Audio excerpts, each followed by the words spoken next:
Hey Charles, it's a lot easier for me to make videos for you on some of this stuff to explain what I'm doing.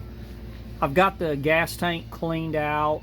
I've got the leak fixed. I've got 5 gallons of fuel in it now. I went ahead and flushed the fuel lines out. I removed this fuel filter that was down here on my inlet side of the fuel pump.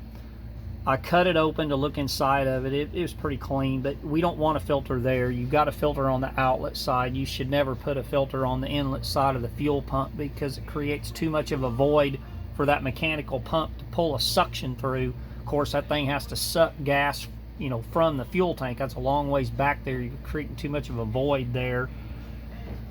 I went ahead and got the fuel up to the carburetor, give it a few pumps, went to start it, still didn't want to start. I pulled a spark plug wire out and hooked up my spark tester, grounded it, turned it over, no spark.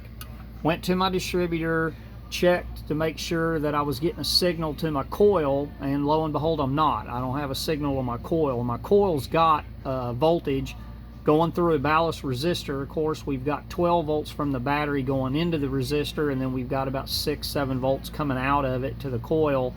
One of the things I like to do is I like to give it a hotter 12 volt wire off the ignition switch. That way when it's in the start position, I've got 12 volts. That's the way a lot of GMs are set up. It works pretty good. Ford does the same thing. So I pulled the distributor out, was taking a look at these dual points, and that's definitely an issue. One of the points, believe it or not, was set right. It was set at about 18 thousandths where it should be. The other set of points weren't opening at all. They were just staying shut all the time. That's why I didn't have a signal. So I'm going to dig through your box. I think I did see some points. You've got some ignition stuff in there for me. While I had it out, I wanted to check this vacuum advance here, and this diaphragm is not any good. I've got 2 issues with it. One, it won't hold a vacuum. If I pull a vacuum, you can see it won't hold. It just bleeds off. It shouldn't bleed off.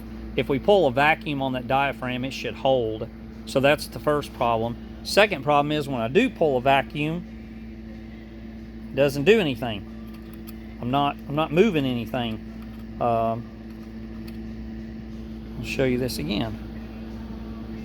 And let it sit here and bleed off.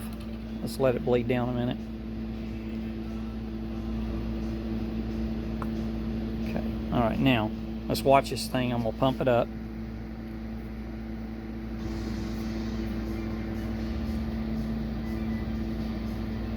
Very, very little. When it gets all the way down to the bottom, you see it move just ever so slightly, According to your book, I looked at the number on the distributor. You've got a 4302 distributor. The last thing in this book is a 4301, but even at that, at say 10 inches of vacuum, I should be somewhere between 4 degrees and 6 to 8 degrees advance. At 11 inches of vacuum, some of these have as much as 10 degrees. You're nowhere near that. It's nowhere even near that. There are some springs underneath this plate, and I'm going to take a look at those. We might be able to do something there if we can't really come up with a vacuum advance. A lot of cars don't even run vacuum advances anymore, back then. We can do it all with the springs. It's a mechanical advance. We accelerate, we can swing this plate out and give you some advance. Anyway, we'll get further in with this ignition system, and that should get the thing up and running because everything else looks good. Back here in the back, I got the wheels off. I wanted to look at that axle seal. Of course, that axle seal is leaking. We need an axle seal. These wheel cylinders are leaking brake fluid. I'm going to need some wheel cylinder kits. That's the reason why this front wheel was locked up. This front was locked up because there was so much brake fluid, it was sticking the shoes to the drum. So we'll need to get wheel cylinder kits. I can rebuild them as long as the inside of these ain't rusted out too bad.